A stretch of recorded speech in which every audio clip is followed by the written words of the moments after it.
तो दोस्तों एक बार फिर से स्वागत है आप सभी का आपके अपने favourite English learning channel English with Deepika Kumawat पर। दोस्तों आज के इस वीडियो में हम डिस्कस करने जा रहे हैं द हिंदू एडिटोरियल का वोकैब एनालिसिस। आशा करती हूँ कि आप इन सेशंस के साथ रेगुलरली जुड़ रहे हैं और इनका बेनिफिट भी उठा रहे हैं, क्योंकि इन सेशंस का मकसद है आपकी वोकैब पावर को और ज़्यादा इन्हांस करना। और ये जो वोकैब सेशंस है ये bank, SSC, railway, UPSC, defence या फिर किसी भी कॉम्पिटिटिव एग्जाम के लिए इक्वली बहुत ही ज़्यादा इंपॉर्टेंट है। तो चलिए और ज़्यादा देर ना करते हुए बढ़ते हैं हमारे वोकैब शो की ओर। लेकिन दोस्तों वोकैब शो में आगे बढ़ने से पहले सबसे पहले मैं आपको कुछ इंपॉर्टेंट बात बताना चाहती हूँ कि अगर आप भी जो है वो मतलब कि बुक्स के थ्रू प्रिपरेशन करना चाहते हैं तो मैं आपको बताती चलूँ कि अभी 13 से लेकर 15 अगस्त तक ओसवाल बुक्स की साइट पर ग्रेट फ्रीडम सेल चल रही है, जिसके तहत जो है वो आप बैंक, एसएससी, डिफेंस या फिर यूपीएससी या फिर किसी भी कॉम्पिटिटिव एग्जाम से रिलेटेड बुक्स को अगर परचेज करना चाहते हैं तो डिस्क्रिप्शन में जो है वो आपको अमेजॉन और ओसवाल बुक्स की साइट का लिंक दिया गया है, जहां पर आप जो है दीपिका 10 ये कोड अप्लाई करके एक्स्ट्रा डिस्काउंट को भी ग्रैब कर सकते हैं। इस अपॉर्चुनिटी को बिल्कुल भी मिस मत करिएगा, एक बार जरूर चेकआउट कीजिएगा। तो चलिए अब बिना देर किए हुए हमारे वोकैब शो में आगे बढ़ते हैं और आज के हमारे पहले वर्ड को डिस्कस करना हम स्टार्ट करेंगे। तो दोस्तों आज का हमारा सबसे पहला वर्ड आता है फॉइबल। दोस्तों फॉइबल का मतलब होता है कोई छोटी कमज़ोरी, हमारी जो छोटी आदत होती है या फिर छोटी छोटी जो कमियां होती है हमारे अंदर, उसे हम जो है वो फॉइबल कह सकते हैं। यह हमारे पास नाउन है, यानी कि फॉइबल का मतलब होता है किसी पर्सन की एक छोटी सी वीकनेस, अनयूजुअल हैबिट या फिर पर्सनालिटी की जो माइनर फ्लॉज होती है हमारी, यानी कि छोटी मोटी जो गलतियाँ होती है उसे हम जो है वो मतलब कि फॉइबल कह सकते हैं। यानी कि जो गलतियाँ इतनी ज़्यादा सीरियस नहीं होती है उन्हें फॉइबल कहा जा सकता है। ये वर्ड स्पेशली तब यूज़ होता है जब किसी की स्मॉल पर्सनल हैबिट या फिर वीकनेस अननोइंग या फिर फनी हो सकती है, लेकिन वो इतनी सीरियस नहीं होती कि उस पर्सन को जेन्युइनली बैड कहा जाए। ठीक है, इस तरीके से आपको ध्यान रखना है। जैसे कि मान लीजिए कि किसी फ्रेंड को हर चीज़ परफेक्टली अरेंज करनी पसंद है और अगर एक पेंसिल भी थोड़ी सी क्रुक्ड हो जाए, यानी कि थोड़ी इधर उधर चली जाए और उसे स्ट्रेट करता रहता है वो, ठीक है, तो ये उसकी एक जो है वो फॉइबल हो सकती है कि छोटी सी जो है वो उसकी कमज़ोरी है। हर चीज़ को जो है वो उसमें परफेक्शन वो ढूंढता है और हर एक छोटी चीज़ को लेकर भी जो है वो मतलब कि वरीड हो जाता है, ऐसा हम कह सकते हैं। किसी स्टूडेंट को एग्जाम के लिए 10 डिफरेंट पेन्स रखने की हैबिट है, इवन दो उसे सिर्फ एक ही पेन चाहिए होता है, यानी कि वो जो है वो थोड़ा सा ऐसे कंसर्न होता है कि क्या पता मेरा पेन जो है वो मतलब कि खत्म हो जाएगा तो मैं 10 पेन रख लेता हूँ। तो ये उसकी फॉइबल हो सकती है। छोटी सी जो कमियां हो सकती है, खामी हो सकती है, वो कह सकते हैं। में से किसी पर्सन को हर फोटो लेने से पहले फोन स्क्रीन 3 बार क्लीन करने की हैबिट होती है, ये भी किसी की फॉइबल हो सकती है। एक तरीके से फनी फॉइबल हो सकती है। उसे इस तरीके का कंसर्न होता है कि भाई मुझे जो है वो मतलब कि मेरी फोटो एकदम क्लियर चाहिए, कहीं पर जो है वो कहीं धूल मिट्टी ना लगी हो, ताकि मेरी जो है वो फोटो ब्लर ना आ जाए, तो उसे जो है वो 10 बार साफ करेगा।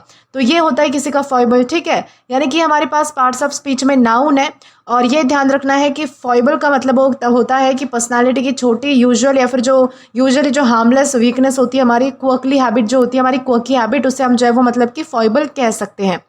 अब दोस्तों सिनोनिम्स की बात की जाए तो यहाँ पर हमारे पास कुछ वर्ड्स है, जैसे कि फ्लॉ है, क्वर्क है या फिर वीकनेस है। फ्लॉ का मतलब होता है कि किसी पर्सन या फिर थिंग की वीकनेस, इम्परफेक्शन या फिर जो डिफेक्ट होता है ना, उसे हम फ्लॉ कहते हैं।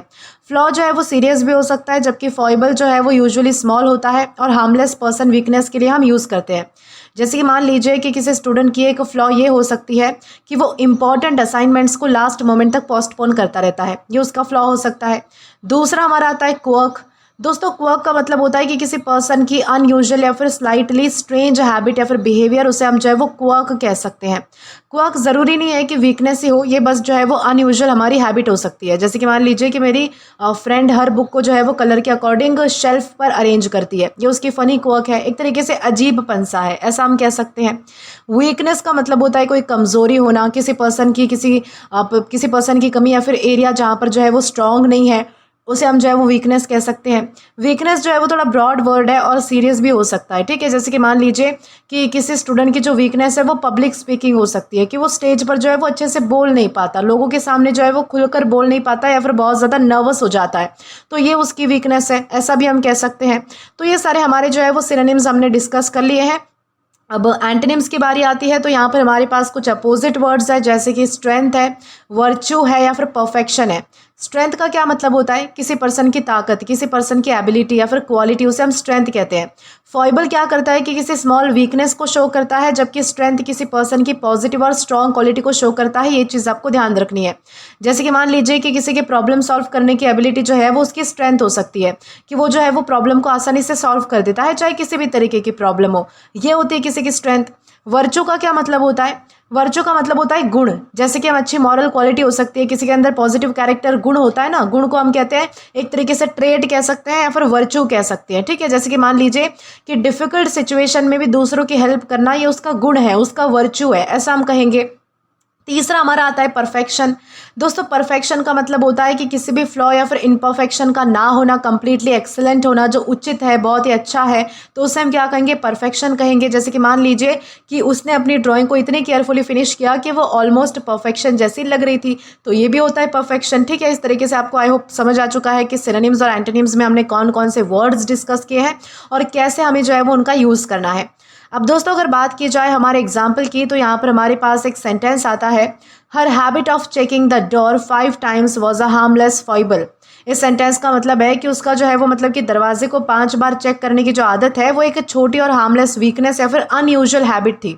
यहाँ पर फॉइबल का यूज़ इसलिए हुआ है क्योंकि ये जो हैबिट है वो थोड़ी सी अजीब है, यानी कि ऐसे नॉर्मली लोग करते नहीं है, लेकिन कोई सीरियस प्रॉब्लम नहीं है, वो कर रही है तो ऐसा तो है नहीं कि किसी को नुकसान हो रहा है या फिर बहुत ही ज़्यादा जो है वो कोई मतलब कि मेंटल डिसऑर्डर हम इसे कह सकते हैं कि भाई वो दिमाग से पागल है, इसलिए बार बार दरवाजे पर जाकर जो है वो खोलकर चेक करती रहती है। आदत है एक तरीके से।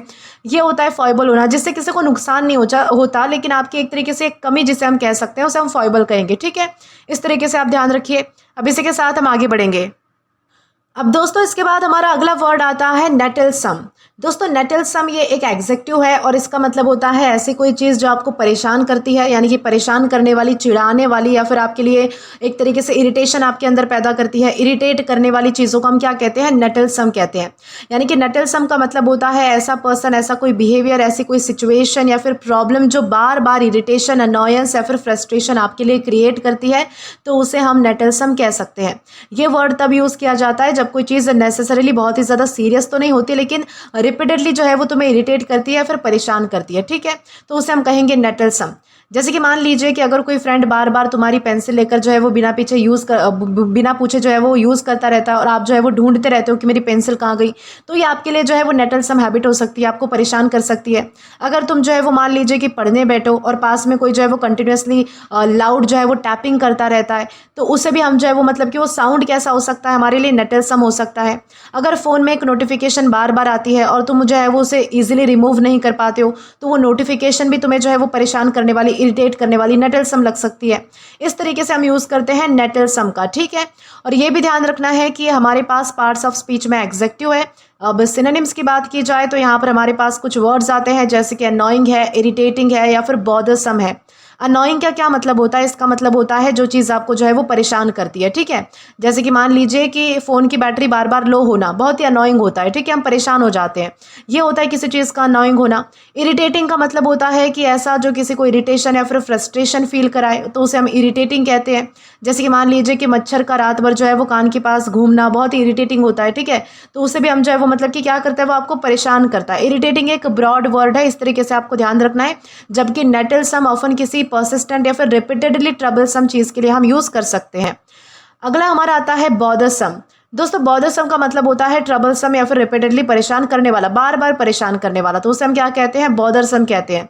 जैसे कि किसी को होमवर्क बॉदरसम लग सकता है क्योंकि बार बार होमवर्क मिलता है, तो आपको जो है वो इरिटेटिंग लगता है कि भाई एक दिन का तो काम है नहीं, रोज रोज ही टीचर होमवर्क दे रहे हैं, परेशान करने वाला हो जाता है। ठीक है, या फिर मान लीजिए कि आपका जो है वो बार बार यानी कि नेट जो है, यानी कि इंटरनेट जो है वो डिस्कनेक्ट हो रहा है, तो वो भी आपको बॉदरसम लग सकता है कि बार बार हो रही है चीज़। तो इस तरीके से हम जो है वो ये सारे सिनोनिम्स यूज़ कर सकते हैं। ठीक है, एंटोनिम्स की अगर बात की जाए तो यहाँ पर हमारे पास कुछ वर्ड्स आते हैं, जैसे कि प्लेजेंट है, एग्रीएबल है या फिर सूदिंग है। प्लेजेंट का मतलब होता है जो चीज़ इंजॉयबल है, कंफर्टेबल है या फिर आपको अच्छा फील करवाती है, तो उसे हम प्लेजेंट कहेंगे। जैसे कि मान लीजिए कि पार्क में ठंडी हवा चल रही है, पीसफुल एटमॉस्फेयर है, तो वो कैसा है? बहुत ही सुहावना है, प्लेजेंट हम उसे कहेंगे। एग्रीएबल का क्या मतलब होता है, जिसका मतलब होता है जो चीज़ एक्सेप्टेबल है या फिर इजी टू एंजॉय है, उसे हम एग्रीएबल कहते हैं। जैसे कि मान लीजिए कि हमने जो है वो एक एग्रीएबल इवनिंग फ्रेंड्स के साथ जो है वो गेम्स खेलते हुए स्पेंड किया, ऐसा हम कह सकते हैं। यानी कि इजी टू एंजॉय ऐसी इवनिंग थी, ऐसा हम कहेंगे। ये होता है एग्रीएबल, किसी चीज़ को जो है वो मतलब कि पर्सन या फिर सिचुएशन कंफर्टेबल होना, इंजॉयबल होना, इस तरीके से। सूदिंग का क्या मतलब होता है, काम या फिर रिलैक्स फील कराने वाला, उसे हम सूदिंग कहते हैं। ठीक है, जैसे कि मान लीजिए कि जो बारिश की जो हल्की हल्की जो स्मेल होती है, जो मिट्टी की खुशबू होती है बारिश होने के बाद, या फिर जो हल्की हल्की जो साउंड होती है रेन की सॉफ्ट साउंड, वो मुझे बहुत ही ज़्यादा सूदिंग लगती है, यानी कि बहुत ही ज़्यादा मेरे मन को भाती है, इस तरीके से हम कहेंगे। ये होता है किसी चीज़ का सूदिंग होना। ठीक है, आई होप आपको सारे सिनोनिम्स और एंटोनिम्स क्लियर हो चुके हैं। अब बारी आती है हमारे एग्जाम्पल की। तो यहाँ पर हमारे पास एक सेंटेंस आता है, the constant buzzing of the fan became nettlesome during my study session. यानी कि यहाँ पर क्या बताया गया है कि पढ़ाई के टाइम में फ़ैन की जो कॉन्स्टेंट बजिंग जो साउंड थी ना, वो बार बार इरिटेट करने लगी थी। यहाँ पर नेटलसम का यूज़ इसलिए हुआ है क्योंकि साउंड कोई मेजर प्रॉब्लम नहीं थी, लेकिन कंटिन्यूसली होने की वजह से वो और भी ज़्यादा फ्रस्ट्रेटिंग लग रही थी, इरिटेट कर रही थी। इस तरीके से यहाँ पर हमें बताया गया है कि नेटलसम यानी होता क्या है। ठीक है, अब इसी के साथ हम आगे बढ़ेंगे हमारे अगले वर्ड की ओर। अब दोस्तों इसके बाद हमारा अगला वर्ड आता है एफेमरल। दोस्तों एफेमरल ये भी एग्जेक्टिव है और इसका मतलब होता है कोई ऐसी चीज़ जो क्षणिक होती है, यानी कि बहुत ही थोड़े समय तक मतलब कि रहती है, यानी कि जो परमानेंट नहीं होती या फिर जो स्टेबल नहीं होती, अस्थायी होती है, यानी कि कभी भी जो है वो मतलब कि चली जा सकती है, तो उसे हम जो है वो एफेमरल कह सकते हैं। यानी कि एफेमरल का मतलब होता है ऐसी चीज़ जो बहुत ही शॉर्ट टाइम के लिए एग्जिस्ट करे और जल्दी ख़त्म या फिर डिसअपियर हो जाए, तो उसे हम क्या कहेंगे, उसे हम जो है वो एफेमरल कहेंगे। ये जो वर्ड है वो किसी मोमेंट के लिए हम यूज़ कर सकते हैं कि भाई जो मतलब कि कोई पल था वो बीत गया। फीलिंग के लिए हम यूज़ कर सकते हैं कि कोई फीलिंग थी जो कि जल्दी से ही चली गई। ब्यूटी के लिए यूज़ कर सकते हैं, ट्रेंड के लिए यूज़ कर सकते हैं, अपॉर्चुनिटी के लिए यूज़ कर सकते हैं, इवेंट या फिर एक्सपीरियंस के लिए भी यूज़ हो सकता है जो परमानेंट नहीं होता है और जल्दी से चला जाता है, तो उसे हम दिखाने के लिए एफेमरल का यूज़ करेंगे। ठीक है, जैसे कि मान लीजिए कि बारिश के बाद जो है वो मतलब कि थोड़ी देर के लिए जो है वो रेनबो आता है। अब रेनबो जो है वो परमानेंट तो है नहीं, लास्टिंग तो है नहीं। अब वो क्या करेगा, 5 मिनट रहेगा और बाद में चला जाएगा। तो रेनबो की जो ब्यूटी है वो कैसी है, एफेमरल थी, यानी कि हमेशा रुकने वाली नहीं थी, परमानेंट नहीं थी, टेम्पररी थी। वैसे ही मान लीजिए कि सोशल मीडिया पर कोई फनी ट्रेंड जो है वो कुछ दिन बहुत ही ज़्यादा पॉपुलर होता है और फिर जो है वो लोग उसके बारे में जो है वो बात करना ही बंद कर देते हैं। तो वो ट्रेंड कैसा था, एफेमरल था, कुछ दिनों तक आया और बाद में चला गया, परमानेंट तो नहीं रहा ना, इस तरीके से ये होता है एफेमरल होना। ठीक है, अब हम सिनोनिम्स को डिस्कस करेंगे। तो यहाँ पर हमारे पास कुछ वर्ड्स आते हैं जैसे कि फ्लीटिंग है, ट्रांजिएंट है या फिर टेम्पररी है। दोस्तों फ्लीटिंग का क्या मतलब होता है, इसका मतलब होता है बहुत ही शॉर्ट टाइम तक रहने वाला या फिर क्विकली पासिंग, तो उसे हम क्या कहेंगे, उसे हम जो है वो फ्लीटिंग कहेंगे। फ्लीटिंग और एफेमरल का मीनिंग बहुत ही सिमिलर है, लेकिन फ्लीटिंग हम जो है वो मोमेंट्स के लिए यूज़ करते हैं, कोई पल है, कोई मतलब कि क्षण है, उसके लिए हम यूज़ करेंगे। थॉट्स के लिए यूज़ कर सकते हैं, फीलिंग्स या फिर जो हमारी फीलिंग्स होती है, हमारी जो अपॉर्चुनिटीज़ होती है, उसके लिए हम यूज़ करते हैं। जबकि एफेमरल का जो यूज़ है वो ब्रॉडर और मोर लिटरेरी है, यानी कि बहुत सारे कॉन्टेक्स्ट में, जैसे कि मैंने आपको शुरुआत में बता दिया था, उस तरीके से हम यूज़ कर पाएंगे। ठीक है, जैसे कि टाइम को जो है वो फ्लीटिंग कहा जाता है, आपको पता होगा, जैसे कि मतलब कि बहुत बार हम कहते हैं कहावत के तौर पर, टाइम इज़ अ फ्लीटिंग, यानी कि टाइम जो है वो किसी के लिए रुकता नहीं है, टाइम कैसा है, चलता ही चला जाता है। ये होता है फ्लीटिंग होना, क्विकली पासिंग। ठीक है, टाइम तक मतलब कि शॉर्ट टाइम तक रहने वाला, उसे हम क्या कहेंगे, फ्लीटिंग कहेंगे। ट्रांजिएंट हमारा दूसरा वर्ड आता है।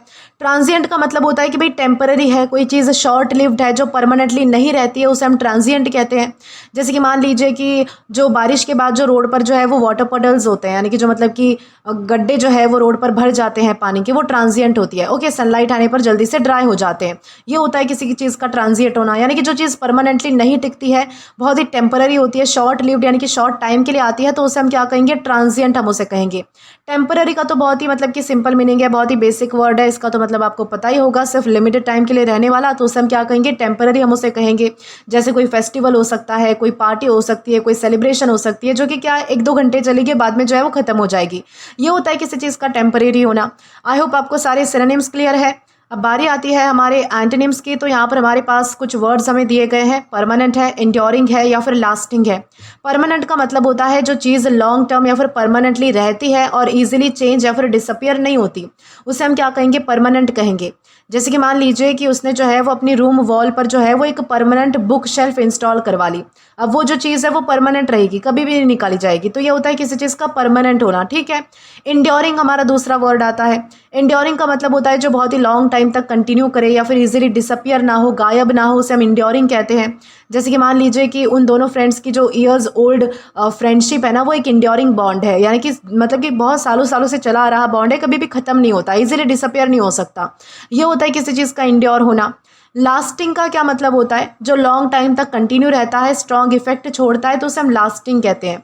जैसे कि मान लीजिए कि टीचर की एडवाइस ने स्टूडेंट पर एक लास्टिंग इंप्रेशन छोड़ा, यानी कि एक तरीके से क्या हुआ, बहुत ही मतलब कि लॉन्ग टाइम तक कंटिन्यू रहने वाला एक इंप्रेशन, एक प्रभाव छोड़ दिया। इस तरीके से यूज़ होता है लास्टिंग इस वर्ड का। आई होप आपको ये भी क्लियर हो चुका है। तो दोस्तों हमारे सिनोनिम्स और एंटोनिम्स हमने मतलब कि कंप्लीट कर लिए हैं, डिस्कस कर लिए हैं।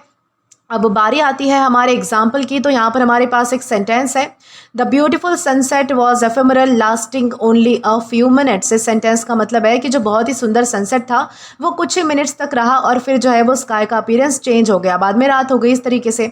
तो यहाँ पर एफेमरल का यूज़ इसलिए हुआ है क्योंकि सनसेट की जो ब्यूटी होती है ना, वो टेम्पररी होती है। कुछ मतलब कि आधा घंटा रहेगी, ज़्यादा से ज़्यादा 1 घंटा रहेगी, बाद में क्या होगा, बाद में रात हो जाएगी, दूसरा फेज़ आ जाएगा।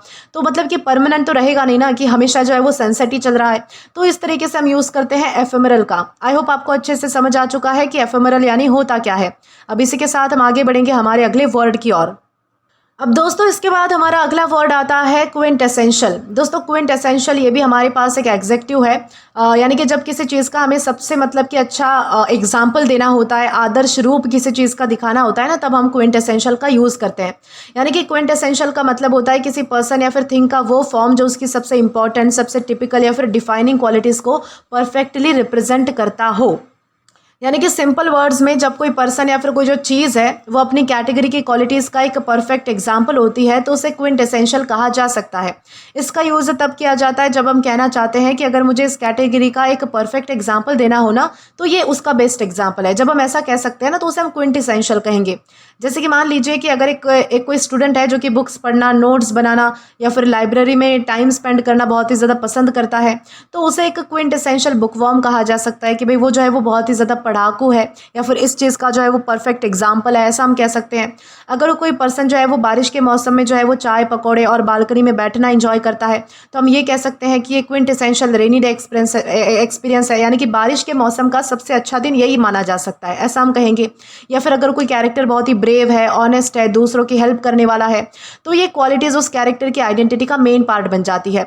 तो इस क्वालिटीज़ को हम क्या कहेंगे कि वो कैरेक्टर एक क्विंटेसेंशियल हीरो है। ओके, यानी कि इन सारी चीज़ों का वही परफेक्ट एग्जाम्पल है। इस तरीके से हम बताते हैं कि मतलब कि क्विंटेसेंशियल यानी होता क्या है। ठीक है, यानी कि क्विंटेसेंशियल का मतलब होता है किसी कैटेगरी की डिफाइनिंग क्वालिटीज़ का परफेक्ट या फिर मोस्ट टिपिकल एग्जाम्पल होना, उसे हम कहेंगे क्विंटेसेंशियल। ओके, अब ये भी ध्यान रखिएगा कि हमारे पास है पार्ट्स ऑफ स्पीच में एग्जेक्टिव है, यानी कि विशेषण है। अब सिनोनिम्स की बात की जाए तो यहाँ पर हमारे पास कुछ वर्ड्स आते हैं, जैसे कि टिपिकल है, रिप्रेजेंटेटिव है या फिर एग्जाम्पलरी है।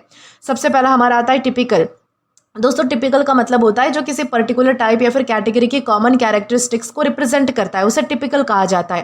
टिपिकल का मतलब सिंपली रिप्रेजेंटेटिव या फिर कॉमन हो सकता है। जैसे कि मान लीजिए कि सुबह जल्दी उठकर चाय पीना और न्यूज़पेपर पढ़ना एक टिपिकल मॉर्निंग रूटीन है। ठीक है, यानी कि हर कोई फॉलो करता है, तो ऐसी चीज़ों को हम क्या कहेंगे, टिपिकल कहेंगे, जो कि बहुत ही नॉर्मल है, कॉमन कैरेक्टरिस्टिक है। इस तरीके से रिप्रेजेंटेटिव का क्या मतलब होता है, इसका मतलब होता है कि जो किसी ग्रुप, टाइप या फिर कैटेगरी की इंपॉर्टेंट क्वालिटीज़ को रिप्रेजेंट करता है, उसे हम रिप्रेजेंटेटिव कहते हैं। रिप्रेजेंटेटिव किसी कैटेगरी को जनरली रिप्रेजेंट करता है, ये चीज़ आपको ध्यान रखनी है। जैसे कि मान लीजिए कि कोई पेंटिंग है जो कि विलेज लाइफ की जो है वो रिप्रेजेंटेटिव इमेज है, क्योंकि उसमें जो है वो फार्मिंग है, डेली एक्टिविटीज़ दिखाई गई है, तो वो इमेज क्या है, रिप्रेजेंट कर रही है विलेज लाइफ को, इसलिए वो विलेज लाइफ की रिप्रेजेंटेटिव बन चुकी है। इस तरीके से एग्जाम्पलरी क्या होता है कि बहुत ही एक्सीलेंट या फिर किसी क्वालिटी का आइडियल एग्जाम्पल होना, उसे हम एग्जाम्पलरी कहते हैं। यानी कि एग्जाम्पलरी का जो मेन फोकस है वो किसी क्वालिटी में एक्सीलेंट एग्जाम्पल होने पर होता है। जैसे कि मान लीजिए कि कोई स्टूडेंट है, उसका जो डिसिप्लिन है और जो रेगुलर प्रैक्टिस है वो दूसरे स्टूडेंट्स के लिए एग्जाम्पलरी है, यानी कि उदाहरण बन सकता है। इस तरीके से हम कहेंगे कि एग्जाम्पलरी यानी क्या होता है। ठीक है, अब हमारे जो सिनोनिम्स है वो हमने डिस्कस कर लिए। अब एंटोनिम्स की बारी आती है, तो यहाँ पर हमारे पास कुछ वर्ड्स है, जैसे कि अटिपिकल है, अनयूजुअल है, अनकैरेक्टरिस्टिक है। अटिपिकल का क्या मतलब होता है, जो नॉर्मल या फिर टिपिकल पैटर्न से डिफरेंट होता है, टिपिकल पैटर्न को फॉलो नहीं करता, उसे हम जो है वो मतलब कि अटिपिकल बोलते हैं। ठीक है, मान लीजिए कि कोई बंदा है जो बहुत ही टॉकेटिव है, यानी कि बहुत ही बातूनी है, लेकिन आज पूरे दिन साइलेंट रहना उसका अटिपिकल बिहेवियर है, क्योंकि वो हमेशा बोलता है लेकिन आज वो कुछ नहीं बोल रहा, तो हमारे लिए कैसी बात हो जाएगी, अजीब बात हो जाएगी। तो ये होता है किसी चीज़ का अटिपिकल होना। ठीक है, अनयूजुअल क्या होता है, अनयूजुअल का मतलब होता है जो नॉर्मल या फिर कॉमनली सीन ना हो, उसे हम अनयूजुअल कहते हैं। जैसे कि मान लीजिए कि समर सीजन में जो है वो बहुत ज़्यादा तेज़ बारिश होना, ये कैसा होता है, हमारे लिए अनयूजुअल इवेंट है कि भाई ये जो है वो मतलब कि हम यानी कि विश्वास ही नहीं कर सकते कि भाई समर सीजन में बारिश कहाँ से आ गई। ये होता है किसी चीज़ का अनयूजुअल होना। ठीक है, अनकैरेक्टरिस्टिक का क्या मतलब होता है, जो किसी पर्सन या फिर थिंग के यूजुअल नेचर के बिल्कुल अपोजिट होता है, विपरीत होता है ना, तो उसे हम जो है वो अनकैरेक्टरिस्टिक कहते हैं। अनकैरेक्टरिस्टिक बिहेवियर उन क्वालिटीज से मैच नहीं करता, ये चीज़ आपको ध्यान रखनी है। जैसे कि मान लीजिए कि अगर मैं कहूँ कि एक कोई पर्सन है जो कि यूजुअली बहुत ही पेशेंट है, यानी कि बहुत ही शांत है, लेकिन इसलिए जो है वो उसका अचानक गुस्से में चिल्लाना अनकैरेक्टरिस्टिक था। यानी कि अगर वो एक आध दिन जो है वो मतलब कि बहुत ज़्यादा गुस्से में चिल्ला पड़ा और बहुत ही वो हमेशा शांत रहता है, तो वो हमारे लिए कैसा हो जाएगा कि उसको कैरेक्टर को जो है वो सूट नहीं कर रहा, उसके नेचर के बिल्कुल अपोजिट है, ऐसा हम कह सकते हैं। ये होता है किसी चीज़ का अनकैरेक्टरिस्टिक होना। इस तरीके से हमने समझा है। तो हमारे जो सारे सिनोनिम्स और जो एंटोनिम्स है वो हमने डिस्कस कर लिए हैं। अब बारी आती है हमारे एग्जाम्पल की। तो यहाँ पर हमारे पास एक सेंटेंस हमें प्रोवाइड किया जाता है, she is the quintessential book lover always carrying a novel with her. इस सेंटेंस का मतलब क्या है, इस सेंटेंस का मतलब है कि वो बुक लवर की क्वालिटीज़ का एक परफेक्ट एग्जाम्पल है, यानी कि अगर कोई बुक लवर हो तो उसकी जैसी हो, क्योंकि वो हमेशा अपने साथ नॉवल कैरी करती है, रखती है। यहाँ पर क्विंटेसेंशियल का मतलब सिर्फ बुक लवर से नहीं है, बल्कि ऐसा पर्सन है जो बुक लवर की टिपिकल और डिफाइनिंग क्वालिटीज़ को परफेक्टली रिप्रेजेंट करता है। इस तरीके से हमने समझा है कि क्विंटेसेंशियल यानी क्या होगा। ठीक है, इसी के साथ हम आगे बढ़ेंगे हमारे अगले वर्ड की ओर। अब दोस्तों इसके बाद हमारा अगला वर्ड आता है ऑडेशियस। दोस्तों ऑडेशियस ये भी हमारे पास एग्जेक्टिव है। इसका मतलब होता है बहुत ज़्यादा साहस होना, जिसमें बहुत ज़्यादा साहसी है, जो बहुत ज़्यादा ब्रेव होता है, जिसमें बहुत ज़्यादा हिम्मत होती है, निडर होती है, रिस्क लेने वाला जो होता है, बेबाक, दुस्साहसी, कुछ भी आप कह लो, वो होता है ऑडेशियस। ठीक है, ऑडेशियस का मतलब होता है कि किसी काम को बहुत ही बोल्ड, फियरलेस और कॉन्फिडेंस के साथ करना, स्पेशली जब वो काम बहुत ज़्यादा डिफिकल्ट होता है, रिस्की होता है या फिर अनयूजुअल हो सकता है। यानी कि बाकी लोग जब मतलब कि कोई काम करने से मना कर देते हैं, तब आप जब जो है वो हिम्मत दिखाते हो तो आपके लिए वर्ड यूज होगा ऑडेशियस। इस वर्ड का जो सेंस है वो कॉन्टेक्स्ट के अकॉर्डिंग पॉजिटिव या फिर नेगेटिव दोनों हो सकता है। अगर कोई पर्सन डिफिकल्ट चैलेंज को करेज के साथ यानी कि बहुत ही बहादुरी के साथ एक्सेप्ट करता है, तो ऑडेशियस का मीनिंग जो है वो बोल्ड और डेयरिंग होता है। ठीक है, पॉजिटिव सेंस में। लेकिन अगर कोई पर्सन बिना प्रॉपर परमिशन के बहुत ही बोल्ड स्टेप ले लेता है, तो इसमें ओवर कॉन्फिडेंस दिखाई देता है, शेमलेसली जो है वो बोल्ड होने का सेंस भी आ सकता है। तो कभी कभी ये जो है वो हम नेगेटिव सेंस में भी यूज़ करते हैं और पॉजिटिव सेंस में भी इसका यूज़ कर सकते हैं। जैसे कि मान लीजिए कि एक स्टूडेंट है जो कि स्कूल कंपटीशन में डिफिकल्ट टॉपिक चूज करता है क्योंकि वो चैलेंज लेना चाहता है, तो उसकी चॉइस कैसी है, ऑडेशियस चॉइस है। वैसे अगर कोई स्टूडेंट स्कूल प्ले में डिफिकल्ट रोल के लिए कॉन्फिडेंटली वॉलंटियर करता है, जबकि उसने जो है वो पहले कभी स्टेज पर परफॉर्म भी नहीं किया होता, तो उसका स्टेप कैसा है, ऑडेशियस स्टेप है, यानी कि बहुत ही चैलेंजिंग या फिर बहुत ही मतलब कि बोल्ड स्टेप है। अगर कोई पर्सन बिना परमिशन किसी दूसरे का इंपॉर्टेंट प्रोजेक्ट अपने नाम से सबमिट कर देता है, तो यहाँ पर ऑडेशियस का सेंस कैसा आएगा, नेगेटिव आ सकता है, क्योंकि एक्शन बहुत ही बोल्ड है और शेमलेस है, बिना परमिशन के कोई काम किया जा रहा है। ठीक है, इस तरीके से आपको यूज़ करना है। और ये भी ध्यान रखिएगा कि हमारे पास ये पार्ट्स ऑफ स्पीच में एग्जेक्टिव है, यानी कि विशेषण है। अब सिनोनिम्स की बात की जाए तो यहाँ पर हमारे पास कुछ वर्ड्स आते हैं, जैसे कि डेयरिंग है, बोल्ड है या फिर फियरलेस है। डेयरिंग का मतलब होता है कि रिस्क लेने वाला, डिफिकल्ट काम से मतलब कि ना डरने वाला, उसे हम डेयरिंग कहते हैं। एक स्टूडेंट ने डिफिकल्ट माउंटेन ट्रेल पर जो है वो ट्रैकिंग कंपटीशन में पार्टिसिपेट करने का डिसीजन लिया, तो उसका डिसीजन कैसा है, डेयरिंग है। डेयरिंग का फोकस होता है करेज और रिस्क टेकिंग पर। ठीक है, इस तरीके से आपको ध्यान रखना है। बोल्ड का मतलब होता है जो बहुत ही कॉन्फिडेंट है, फियरलेस है, अनयूजुअल स्टेप लेने से ना डरने वाला है, तो उसे हम जो है वो बोल्ड कहते हैं। जैसे कि मान लीजिए कि उसने जो है वो स्टेज पर बिना प्रिपरेशन के स्पीच देने का मतलब कि डिसीजन लिया, तो उसका डिसीजन कैसा था, बोल्ड था। ये होता है बोल्ड होना। इसके बाद हमारा अगला वर्ड आता है फियरलेस। दोस्तों फियरलेस का मतलब होता है कि डर से इजीली अफेक्टेड ना होना और कॉन्फिडेंटली सिचुएशन फेस करना, तो उसे हम जो है वो फियरलेस कहते हैं। यानी कि फियरलेस का जो फोकस है वो फियर की एब्सेंस पर होता है। जैसे कि मान लीजिए कि वो फियरलेस था, डार्क रूम में जो है वो जाकर लॉस्ट पपी को सेफली बाहर ले आया। ये होता है किसी चीज़ का फियरलेस होना, किसी इंसान का फियरलेस होना। ठीक है, इस तरीके से हम यूज़ करेंगे। तो हमारे जो सारे सिनोनिम्स है वो हमने डिस्कस कर लिए। अब एंटोनिम्स को डिस्कस करने की बारी आती है। तो यहाँ पर हमारे पास कुछ वर्ड्स हैं, जैसे कि टिमिड है, कॉशियस है या फिर कावर्डली है। टिमिड का मतलब होता है बहुत ही शाय होना, नर्वस होना, इजीली फ्राइटेंड होना, यानी कि जो डरपोक होता है ना उसे हम टिमिड कहते हैं। ऑडेशियस पर्सन बहुत ही बोल्ड और डेयरिंग होता है, जबकि टिमिड पर्सन रिस्क या फिर डिफिकल्ट सिचुएशन से हेजिटेट करता है, बचने की कोशिश करता है। ठीक है, तो ये होता है किसी का टिमिड होना। कॉशियस का क्या मतलब होता है, बहुत ही केयरफुली सोच समझकर जो है वो रिस्क को अवॉइड करना, रिस्क लेने से बचना, वो होता है कॉशियस, जो अपनी सावधानी बरतता है। ठीक है, जैसे कि मान लीजिए कि गीला रोड जो है वो देखकर ड्राइवर ने कॉशियस अप्रोच रखी और स्पीड जो है वो स्लो कर दी। ये होता है कॉशियस होना, कि आपने जो है वो मतलब कि कोई घटना होने से पहले जो है वो सावधानी बरत ली। ठीक है, इस तरीके से। कावर्डली का क्या मतलब होता है, जिसमें करेज की यानी कि मतलब कि साहस की या फिर बहादुरी की बहुत ही कमी होती है, या फिर जो बहुत ही डरपोक होता है उसे हम जो है वो कावर्डली कह सकते हैं। ठीक है, इस तरीके से। जैसे कि मान लीजिए कि सबके सामने जो है वो सच बोलने के बजाय ब्लेम किसी इनोसेंट पर्सन पर डाल देना, ये कावर्डली बिहेवियर है, कायरता का प्रतीक है। इस तरीके से हम कह सकते हैं कायरता, डरपोक, जो भी आप कह सको वो, ये होता है कावर्डली होना। हमारे सारे एंटोनिम्स भी हमने डिस्कस कर लिए। अब बारी आती है हमारे एग्जाम्पल की। तो यहाँ पर हमारे पास एक सेंटेंस है, it was an audacious decision to perform the difficult song on stage. ठीक है, इस तरीके से, यानी कि यहाँ पर क्या बताया गया है, इस सेंटेंस का मतलब है कि डिफ़िकल्ट सॉन्ग को स्टेज पर परफॉर्म करना बहुत ही बोल्ड और डेयरिंग डिसीजन था। यहाँ पर ऑडेशियस इसलिए यूज़ हुआ है क्योंकि पर्सन ने एक चैलेंजिंग सिचुएशन से डरने के बजाय कॉन्फिडेंस के साथ यानी कि जोखिम उठाया, रिस्क लिया। इस तरीके से हम कह सकते हैं, यानी कि ऑडेशियस यानी होता क्या है। ठीक है, इसी के साथ हम आगे बढ़ेंगे हमारे अगले वर्ड की ओर। अब दोस्तों इसके बाद हमारा अगला वर्ड आता है चर्लिश। दोस्तों चर्लिश ये एग्जेक्टिव है और इसका मतलब होता है रूखा, बदतमीज, असभ्य, चिड़चिड़ा या फिर दूसरों के प्रति अनप्लेजेंट बिहेवियर रखने वाला या फिर करने वाला, उसे हम क्या कहेंगे, उसे हम चर्लिश कहेंगे। यानी कि चर्लिश का मतलब होता है किसी पर्सन का रूड होना, बहुत ही मतलब कि अनफ्रेंडली या फिर बैड मैनर्ड तरीके से बिहेव करना, उसे चर्लिश कहा जाता है। स्पेशली जब सिचुएशन में थोड़ी पोलाइटनेस या फिर कर्टसी एक्सपेक्टेड होती है आपकी तरफ से। ठीक है, इस वर्ड में जो है वो गुस्सा होने का सेंस नहीं होता। चर्लिश पर्सन का जो बिहेवियर है वो अननेसेसरी रूड होता है, अनप्लेजेंट होता है या फिर डिसकर्टियस होता है। इस तरीके से आप समझ पाओगे। जैसे कि मान लीजिए कि अगर कोई फ्रेंड जो है वो बिजी है और पोलाइटली बोलता है कि भाई सॉरी मैं अभी जो है वो बात नहीं कर सकता, तो ये चर्लिश बिहेवियर नहीं है। इसका मतलब रूड होना नहीं होता, ये तो चर्लिश होना नहीं होगा।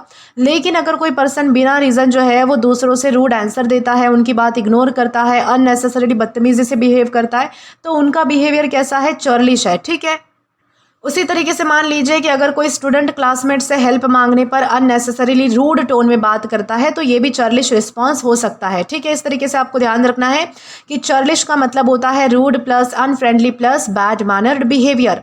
और ये भी ध्यान रखिएगा कि हमारे पास ये पार्ट्स ऑफ स्पीच में एग्जेक्टिव है, यानी कि विशेषण है।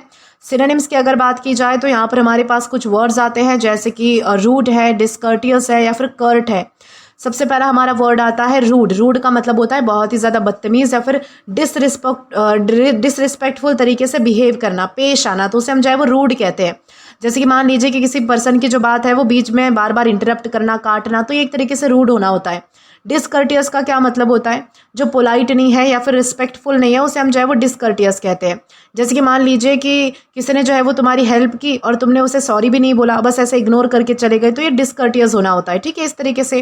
कर्ट का क्या मतलब होता है, कर्ट का मतलब होता है बहुत ही शॉर्ट या फिर ब्लंट तरीके से जवाब देना, जो रूड लग सकता है। ठीक है, इस तरीके से जवाब देना, तो उसे हम जो है वो कर्ट कह सकते हैं। जैसे कि मान लीजिए कि तुम्हारे किसी फ्रेंड ने पूछा कि क्या तुम मेरे साथ आओगे, और तुमने जो है वो रिप्लाई में कहा नो, तो उसका आंसर कैसा था, कर्ट था एक तरीके से, यानी कि बहुत ही ज़्यादा रूड लग सकता था। यानी कि वो आप पे डिपेंड करता है कि आप उसे रूडली लेते हो या फिर कैसे लेते हो। ठीक है, तो ये होता है कर्ट होना। ठीक है, कर्ट मेनली किसी के शॉर्ट और एब्रप्ट रिस्पॉन्स को डिस्क्राइब करता है, जिसमें आप जो है वो अपने चीज़ों को या फिर अपना जो रिस्पॉन्स है उसे ज़्यादा एक्सप्लेन नहीं करते हो, बल्कि शॉर्ट में जो है वो एक तरीके से सामने वाले को रूड भी लग सकता है, ऐसा जवाब देते हो। ठीक है, हमारे सारे सिनोनिम्स क्लियर है। अब बारी आती है हमारे एंटोनिम्स की। तो यहाँ पर हमारे पास कुछ वर्ड्स आएंगे, जैसे कि कर्टियस है, पोलाइट है या फिर एमिएबल है।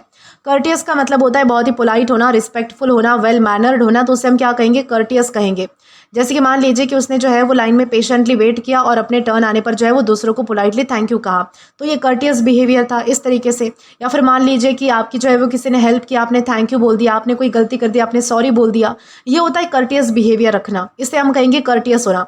पोलाइट का क्या मतलब होता है, जिसमें अच्छे मैनर्स है, जो बहुत ही विनम्र है, रिस्पेक्ट के साथ सबके साथ बिहेव करता है, तो उसे हम जो है वो पोलाइट कह सकते हैं। जैसे कि मान लीजिए कि स्टूडेंट ने जो है वो टीचर से बहुत ही पोलाइटली बात की, यानी कि बहुत ही प्यार से बात की, इज्जत के के साथ बात की, तो ये होता है भाई वो पोलाइट था, ऐसा हम कह सकते हैं। एमिएबल हमारा तीसरा वर्ड आएगा।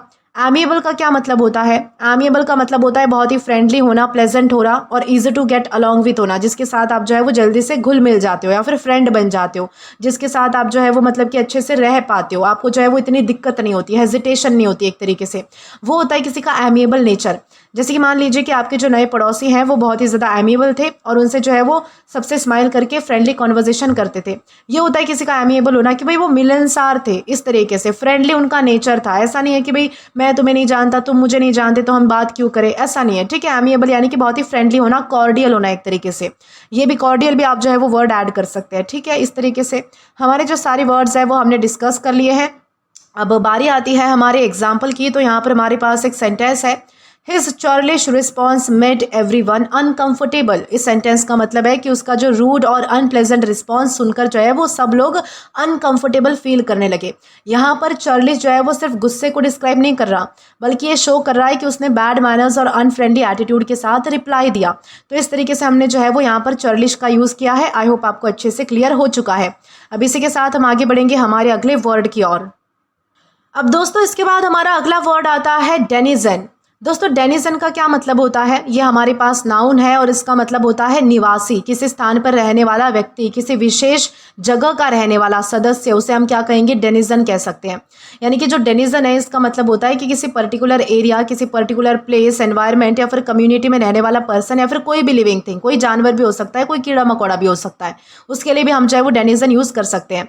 इस वर्ड का जो यूज़ है वो जनरली किसी प्लेस के इनहैबिटेंट, रेसिडेंट के लिए होता है। कभी कभी इसका यूज़ हम एनिमल्स के लिए भी कर सकते हैं, स्पेशली जब वो किसी पर्टिकुलर इन्वायरमेंट में जो है वो नेचुरली रहते हो, ठीक है। इस तरीके से डेनिजन का यूज़ करेंगे। जैसे कि मान लीजिए कि अगर एक पर्सन जो माउंटेन विलेज में रहता है तो वो उस विलेज का डेनिजन है। जंगल में रहने वाले जो मंकीज़ और जो मतलब कि एनिमल्स होते हैं वो जंगल के डेनिजन्स होते हैं। एक्वेरियम में रहने वाली जो फिश होती है या फिर जो और एक्वेरियम वाले जो एनिमल्स होते हैं वो एक्वेरियम के डेनिजन्स उन्हें कहा जा सकता है। यानी कि अगर कोई पर्सन, मान लीजिए कि दूसरा एग्जाम्पल है कि अगर कोई पर्सन किसी ऑनलाइन गेमिंग कम्युनिटी में बहुत ही एक्टिव है और रेगुलरली उस कम्युनिटी का पार्ट बनता है, तो इनफॉर्मली उसे हम क्या कहेंगे? उसे कम्युनिटी का डेनिजन भी कहा जा सकता है। यानी कि डेनिजन का मतलब होता है किसी पर्टिकुलर प्लेस, एनवायरनमेंट या फिर कम्युनिटी का इनहैबिटेंट या फिर मेंबर होना, ठीक है। इस तरीके से आपको ध्यान रखना है। और ये भी ध्यान रखिएगा कि हमारे पास ये पार्ट्स ऑफ स्पीच में नाउन है। अब सिनोनिम्स की ओर आते हैं तो यहाँ पर हमारे पास कुछ वर्ड्स आएंगे, जैसे कि इनहैबिटेंट है, रेसिडेंट है या फिर ड्वेलर है।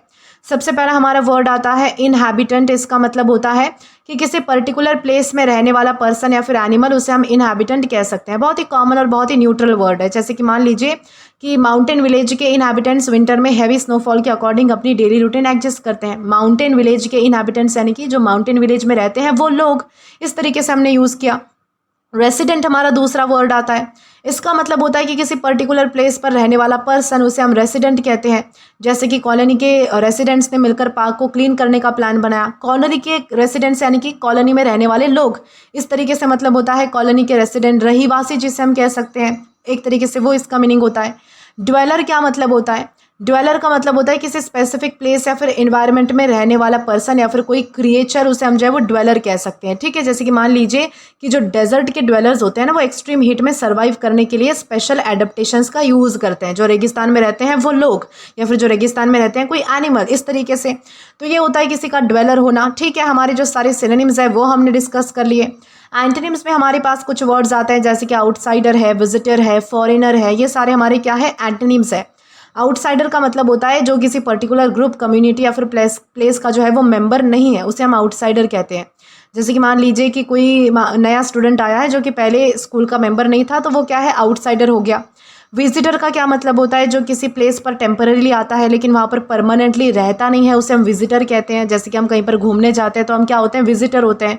कहीं आप जो है वो म्यूजियम देखने गए, किसी किले को देखने गए, ताजमहल देखने चले गए, तो आप क्या हो? विजिटर हो, पर्यटक हो, एक तरीके से ऐसा समझ लो, ठीक है।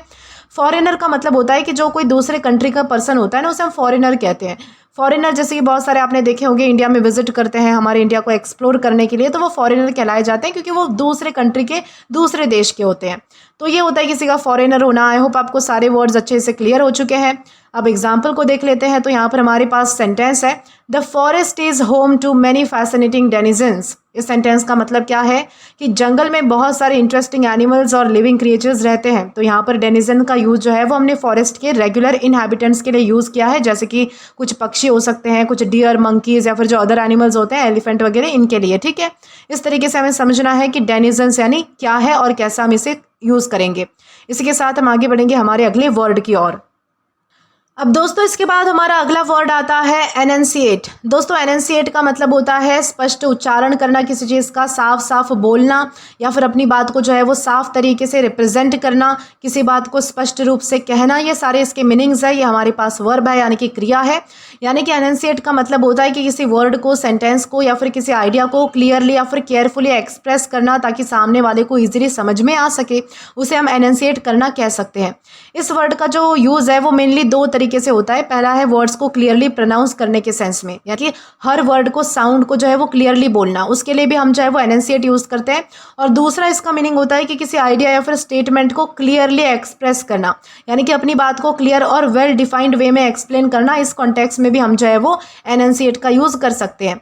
जैसे कि मान लीजिए कि अगर कोई स्टूडेंट प्रेजेंटेशन में बहुत ही फास्ट बोल रहा है और टीचर उससे कहता है कि slow down and speak clearly, तो टीचर चाहते हैं कि स्टूडेंट वर्ड्स को प्रॉपरली एनंसिएट करे, अच्छे से प्रोनाउंस करे, अच्छे से अपनी बातों को जो है वो प्रेजेंट करे। इस तरीके से अगर कोई पर्सन 4 पर जो है वो अनक्लियर बोल रहा है और सामने वाले को बार बार जो है वो मतलब कि पूछना पड़ता है कि क्या बोला तुमने, फिर से बोलो, यानी कि ऐसा कहना पड़ रहा है, तो उससे जो है वो वर्ड्स को क्लियरली एनंसिएट करना चाहिए। ये होता है एनंसिएट करना। अगर कोई स्टूडेंट अपना ओपिनियन केयरफुली और क्लियरली एक्सप्लेन करता है जिससे सबको उसकी थिंकिंग समझ में आ जाती है, उसका आइडिया समझ में आ जाता है, तो उसने अपना पॉइंट क्लियरली एनंसिएट किया है, ऐसा हम कह सकते हैं। और ये भी ध्यान रखिएगा कि हमारे पास ये वर्ब है यानी कि क्रिया है। अब सिनोनिम्स की बात की जाती है तो यहाँ पर हमारे पास कुछ वर्ड्स आते हैं, जैसे कि आर्टिकुलेट है, प्रोनाउंस है या फिर एक्सप्रेस है। जैसे कि अगर सबसे पहले वर्ड आर्टिकुलेट को डिस्कस किया जाए तो इसका मतलब होता है थॉट्स या फिर आइडियाज़ को क्लियरली या फिर बहुत ही मतलब कि इफेक्टिवली एक्सप्रेस करना, उसे हम आर्टिकुलेट करना कहते हैं। जैसे कि अगर स्टूडेंट ने अपने प्रोजेक्ट का जो आइडिया है वो इतना क्लियरली आर्टिकुलेट किया कि क्लासमेट को कंसेप्ट इमीडिएटली समझ आ गया, तो उसने आर्टिकुलेट किया है, यानी कि बहुत ही क्लियरली समझाया है, इफेक्टिवली एक्सप्रेस किया है। ये होता है आर्टिकुलेट का मतलब। प्रोनाउंस का क्या मतलब होता है? वर्ड को करेक्टली बोलना, उसे हम प्रोनाउंस करना कहते हैं। एक्सप्रेस का क्या मतलब होता है? एक्सप्रेस का मतलब होता है कि जाहिर करना, एक तरीके से किसी के थॉट को, किसी फीलिंग या फिर आइडियाज़ को जो है वो वर्ड्स या फिर एक्शन के थ्रू कम्युनिकेट करना, उसे हम एक्सप्रेस करना कहते हैं। जैसे कि अगर मैं कहूँ कि उसने बहुत ही शांति से अपनी फीलिंग्स एक्सप्रेस की और फ्रेंड को बताया कि वो मतलब कि क्या बॉदर कर रहा था या फिर उसे क्या परेशानी थी, इस तरीके से ये होता है एक्सप्रेस करना। आई होप आपको सारे सिनोनिम्स क्लियर हो चुके हैं। अब एंटीनिम्स की बारी आती है तो यहाँ पर अगेन हमारे पास कुछ वर्ड्स हैं, जैसे कि मम्बल है, गार्बल है या फिर ऑब्सक्योर है। मम्बल का मतलब होता है बहुत ही अनक्लियर या फिर लो वॉइस में बड़बड़ाना, बोलना, जिससे जो है वो वर्ड्स प्रॉपरली समझ में ना आए, उसे हम मम्बल करना कहते हैं। ओके, गार्बल का क्या मतलब होता है? गार्बल का मतलब होता है वर्ड्स को इतने अनक्लियर या फिर मिक्सअप वे में बोलना कि मीनिंग ही समझ ना आए, उसे हम गार्बल करना कहते हैं। ठीक है, गार्बल में जो वर्ड्स होते हैं हमारे वो बहुत ही कन्फ्यूजिंग होते हैं या फिर डिस्टॉर्टेड होते हैं, टूटे फूटे से होते हैं। हमें जो है वो मतलब कि टूटी फूटी लैंग्वेज में हम जो है वो कुछ बोल रहे होते हैं, वो जो है वो गार्बल करना होता है। जैसे कि मान लीजिए कि अगर कहीं पर जो है वो नेटवर्क नहीं आता, आप किसी को कॉल लगाते हो तो आपकी जो वॉइस जो है वो कट कट कर आती है ना, किसी को समझ में नहीं आता सामने वाले को, तो वो गार्बल हो रही होती है वॉइस, उसे हम गार्बल कहेंगे। ऑब्सक्योर का क्या मतलब होता है? ऑब्सक्योर का मतलब होता है कोई चीज़ धुंधली होना। बेसिकली किसी चीज़ का जो मीनिंग है, किसी चीज़ का जो आइडिया है वो अनक्लियर होना, डिफ़िकल्ट टू अंडरस्टैंड हो जाना, तो उसे हम ऑब्सक्योर कह सकते हैं। जैसे कि मान लीजिए कि किसी ने जो है वो बहुत ही कॉम्प्लिकेटेड एक्सप्लेनेशन दी जो कि आपके लिए ऑब्सक्योर बन गई। ऑब्सक्योर बन गई यानी कि आपको बिल्कुल भी समझ नहीं आई, ये होता है किसी चीज़ को ऑब्सक्योर होना। तो इस तरीके से हमने जो है वो हमारे सारे सिनोनिम्स और एंटोनिम्स हमने डिस्कस कर लिए। अब बारी आती है हमारे एग्जाम्पल की। तो यहाँ पर हमारे पास एक सेंटेंस है, please enunciate each word clearly during your presentation. यानी कि सेंटेंस का मतलब है कि प्रेजेंटेशन के टाइम हर वर्ड को क्लियरली और प्रॉपरली प्रोनाउंस करो ताकि ऑडियंस को इजीली समझ में आ जाए। तो यहाँ पर एनंसिएट का मीनिंग किसी आइडिया को एक्सप्लेन करना नहीं है, बल्कि वर्ड्स को क्लियर और डिस्टिंक्ट वे में बोलना है। ठीक है, इस तरीके से हमने समझा है। अब इसी के साथ हम आगे बढ़ेंगे हमारे अगले वर्ड की ओर। अब दोस्तों इसके बाद हमारा अगला वर्ड आता है कंकॉक्ट। दोस्तों कंकॉक्ट ये वर्ब है और इसका मतलब होता है बनाना, तैयार करना, मिलाकर किसी चीज़ को बनाना, सोच समझकर कहानी या फिर मतलब कि बहाना, मनगढ़ंत कोई चीज़ बनाना, तो उसे हम जो है वो कंकॉक्ट करना कह सकते हैं। यानी कि इसका मतलब होता है डिफरेंट इंग्रेडिएंट्स, आइडियाज़ या फिर डिटेल्स को मिलाकर कुछ क्रिएट करना, प्रिपेयर करना। इस वर्ड के जो है वो दो सेंसेस में मतलब कि कॉमन सेंसेस होते हैं, मतलब कि मीनिंग होता है कि किसी फूड या फिर ड्रिंक को जो है वो डिफरेंट इंग्रेडिएंट्स मिक्स करके बनाना, या फिर किसी स्टोरी, एक्सक्यूज, प्लान या फिर एक्सप्लेनेशन को बहुत ही चतुराई से इन्वेंट या फिर फैब्रिकेट करना, स्पेशली जब वो कंप्लीटली सच नहीं होता या फिर जेन्युइन नहीं होता, यानी कि जैसे आप बहाना देते हो ना उस तरीके से, ये होता है कंकॉक्ट करना। ठीक है, जैसे कि मान लीजिए कि कोई पर्सन जो है वो फ्रूट्स, मिल्क और आइसक्रीम को मिक्स करके एक न्यू डेजर्ट बना लेता है, तो ये तो मतलब कि मतलब हमने जो पढ़ा था ना कि किसी फूड या फिर मतलब कि किसी खाने पीने की चीज़ों को मिक्स करके कोई चीज़ बनाना, तो ये डेजर्ट कंकॉक्ट किया गया है। उसी तरीके से मान लीजिए कि एक स्टूडेंट है जिसने होमवर्क कंप्लीट नहीं किया और टीचर ने पूछा कि भाई तुमने होमवर्क क्यों नहीं लाया, तो वो बोलता है कि भाई मैं कल बीमार था, जबकि वो था ही नहीं, तो उसने क्या किया है, एक्सक्यूज़ को कंकॉक्ट किया है। उसी तरीके से मान लीजिए कि फ्रेंड्स जो है वो सरप्राइज बर्थडे प्लान के लिए डिफरेंट आइडियाज़ को कंबाइन करके एक जो है वो सीक्रेट प्लान बनाते हैं, तो उन्होंने एक सरप्राइज प्लान को कंकॉक्ट किया है। ये होता है कंकॉक्ट का मतलब। ठीक है, इस तरीके से आपको समझना है। और ये हमारे पास वर्ब है, यानी कि क्रिया है। अब सिनोनिम्स की बात की जाए तो यहाँ पर हमारे पास कुछ वर्ड्स आते हैं, जैसे कि डिवाइस है, फैब्रिकेट है या फिर इन्वेंट है।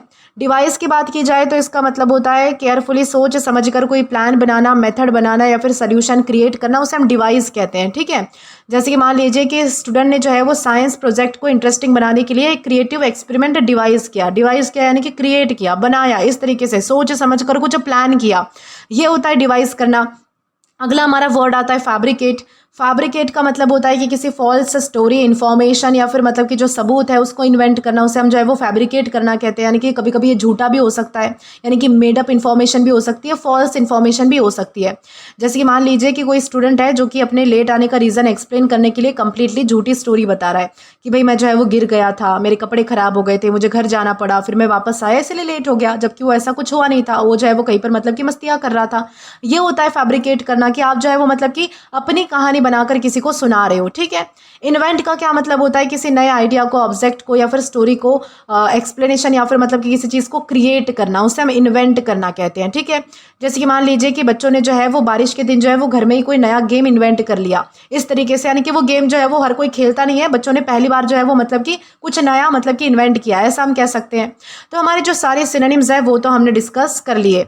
अब बारी आती है हमारे एंटोनिम्स की। तो यहाँ पर अगेन हमारे पास कुछ वर्ड्स हैं, जैसे कि डिस्कवर है, रिवील है या फिर क्लैरिफाई है। डिस्कवर का मतलब होता है कि किसी एग्जिस्टिंग चीज़ को फाइंड या फिर रियलाइज़ करना जो पहले अननोन थी, उसे हम जो है वो डिस्कवर कहेंगे। यानी कि जो चीज़ पहले से दुनिया में मौजूद है, आप उसे ढूंढते हो, तो उसे हम डिस्कवर करना कहते हैं। जैसे कि मान लीजिए कि आप जो है वो साफ़ सफाई करते वक्त जो है वो मतलब कि आपको कोई अंगूठी जो है वो आपकी मिल गई, यानी कि पहले खो गई थी और आपको मिली नहीं, और अब जो है वो आप साफ सफाई करते टाइम पर जो है वो आपको मिली, यानी कि वो डिस्कवर हुई, ऐसा हम कह सकते हैं। रिवील का मतलब होता है किसी हिडन इन्फॉर्मेशन या फिर सीक्रेट को सामने लाना, खुलासा करना, एक तरीके से उसे हम रिवील करना कहते हैं। ठीक है, इस तरीके से जैसे कि मान लीजिए कि बर्थडे के दिन जो है वो सिस्टर ने फाइनली सरप्राइज पार्टी का सीक्रेट जो है वो रिवील कर दिया कि हम जो है वो सरप्राइज पार्टी देने वाले हैं। ये होता है किसी का रिवील करना, किसी चीज़ को रिवील करना बेसिकली। क्लैरिफाई का क्या मतलब होता है कि किसी कंफ्यूजिंग बात को क्लियर और इजी टू अंडरस्टैंड बनाना, उसे हम जो है वो क्लैरिफाई करना कहते हैं। ठीक है, जैसे कि मान लीजिए कि टीचर ने किसी डिफिकल्ट क्वेश्चन को जो है वो बहुत ही सिंपल तरीके से समझा दिया, तो उन्होंने क्या किया है, क्लैरिफाई किया है। ये होता है क्लैरिफाई करना। हमारे सारे सिनोनिम्स और एंटोनिम्स क्लियर है। अब इसी के साथ हम एग्जाम्पल डिस्कस करें तो यहाँ पर हमारे पास एक सेंटेंस दिया गया है, he concocted a clever excuse for missing the family picnic. यानी कि सेंटेंस का मतलब है कि फैमिली पिकनिक मिस करने के बाद उसने एक बहुत ही चतुराई से एक्सक्यूज बना लिया, बहाना बना लिया। यहाँ पर कंकॉक्टेड का मीनिंग है फूड या फिर ड्रिंक बनाने से नहीं है, बल्कि यहाँ पर इसका मतलब है डिटेल्स को सोच समझकर एक एक्सक्यूज इन्वेंट करना उससे, ठीक है, जो नेसेसरीली सच भी नहीं हो सकता। ओके, इस तरीके से हमने यूज़ किया है कंकॉक्ट का। अब दोस्तों इसी के साथ हमारा एक लास्ट वर्ड बचता है जो कि है डिबंक। दोस्तों डिबंक ये जो वर्ड है ना, ये वर्ब है और इसका मतलब होता है किसी चीज़ को झूठ या फिर गलत साबित करना, किसी चीज़ का भ्रम दूर करना, गलत धारणा का खंडन करना, विरोध करना, या फिर जो मिथ्स होते हैं ना, यानी कि जो चीज़ें सच नहीं होती या फिर जिनका सच्चाई का पता नहीं होता, उसकी सच्चाई को सामने लाना, उसे हम जो है वो डिबंक करना कहते हैं। यानी कि डिबंक का मतलब होता है कि किसी फॉल्स बिलीव, किसी मिथ को, किसी रूमर को, क्लेम को या फिर मिसकंसेप्शन को फैक्ट, एविडेंस या फिर लॉजिकल एक्सप्लेनेशन के थ्रू रॉन्ग प्रूव करना, गलत साबित करना, उसे डिबंक करना कहा जाता है। जब कोई बात लोगों के बीच में जो है वो मानी जा रही होती है, लेकिन बाद में जो है वो रिलायबल आप जो है वो प्रूफ से पता चलता है आपको कि वो जो है वो फॉल्स थी, झूठी थी या फिर मिसलीडिंग थी, तो उस फॉल्स बिलीफ को डिबंक किया जा सकता है, ऐसा हम कह सकते हैं। जैसे कि मान लीजिए कि किसी फ्रेंड ने जो है वो ग्रुप में, मतलब कि फ्रेंड ग्रुप में जो है वो रूमर है कि एक पर्टिकुलर फूड कॉम्बिनेशन खाने से पर्सन इंस्टेंटली सुपर स्ट्रांग हो जाता है। अगर कोई जो है वो मतलब कि बहुत ही रिलायबल एविडेंस और एक्सप्लेनेशन से प्रूव करता है कि ये तो क्लेम फॉल्स है, ऐसा कुछ नहीं होता, तो उसने क्या किया है, उस मिथ को डिबंक किया है। वैसे ही मान लीजिए कि सोशल मीडिया पर कोई फेक स्टडी जो है वो सर्कुलेट हो रही है और टीचर जो है वो स्टूडेंट्स को ओरिजिनल सोर्स दिखाकर एक्सप्लेन करते हैं कि ये जो स्टडी है वो एक्चुअली एग्जिस्ट ही नहीं करती, ये झूठी है, तो ये भी डिबंक करना होता है।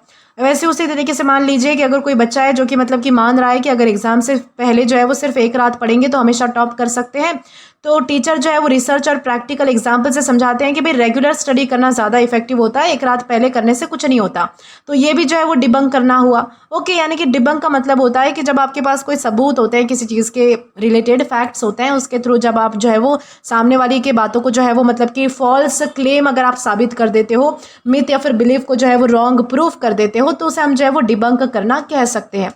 ये हमारे पास वर्ब है, यानी कि क्रिया है। अब सिनोनिम्स की बात की जाए तो यहाँ पर हमारे पास कुछ वर्ड्स आते हैं, जैसे कि डिस्प्रूव है, रिफ्यूट है या फिर एक्सपोज है। डिस्प्रूव का मतलब होता है कि एविडेंस के थ्रू जो है वो किसी स्टेटमेंट, थ्योरी या फिर क्लेम को फॉल्स प्रूव करना, उसे हम जो है वो डिस्प्रूव करना कहते हैं। जैसे कि साइंस एक्सपेरिमेंट के रिजल्ट ने स्टूडेंट की जो ओरिजिनल थ्योरी है उसको डिस्प्रूव कर दिया, यानी कि गलत प्रूव कर दिया, ऐसा हो सकता है इसका मीनिंग। रिफ्यूट का मतलब होता है कि किसी आर्ग्यूमेंट या फिर एविडेंस के थ्रू किसी क्लेम को स्ट्रांगली कॉन्ट्राडिक्ट या फिर प्रूव रॉन्ग करना, उसे हम जो है वो रिफ्यूट करना कहते हैं।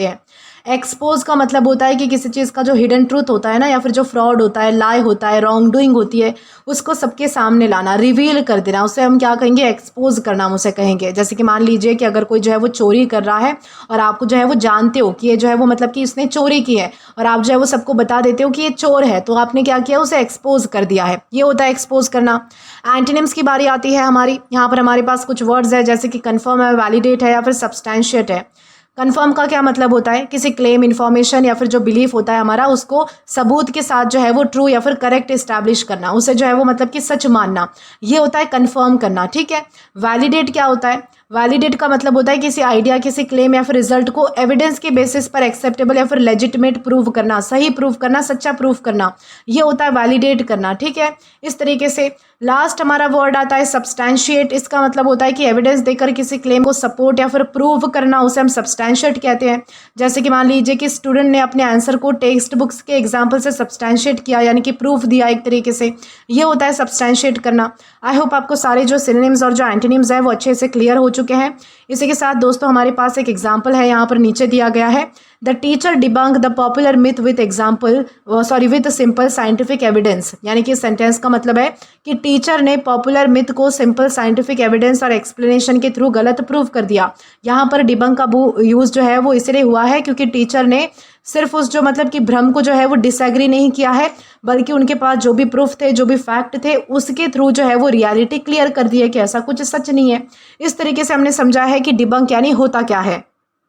अब दोस्तों इसी के साथ हमारे जो सारे वर्ड्स हैं वो यहीं पर ख़त्म होते हैं। आशा करती हूँ कि आपको जो है वो सारे वर्ड्स अच्छे से समझ आ चुके हैं। दोस्तों आज के लिए बस इतना ही।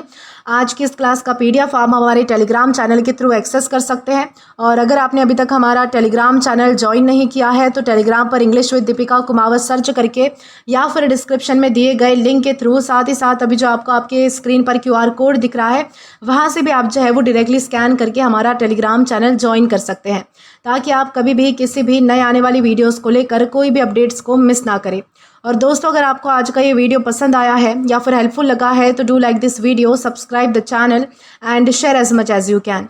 और अगर आपने इससे पहले वाले वीडियोस नहीं देखे हैं तो यहाँ पर मैंने आपके लिए एक प्लेलिस्ट प्रोवाइड कर दी है, जहाँ पर आप क्लिक करके वो सभी पहले वाले वीडियोस भी देख सकते हैं और उन्हें एक्सप्लोर भी कर सकते हैं। Till then keep learning. Thank you. मिलते हैं नेक्स्ट वीडियो में।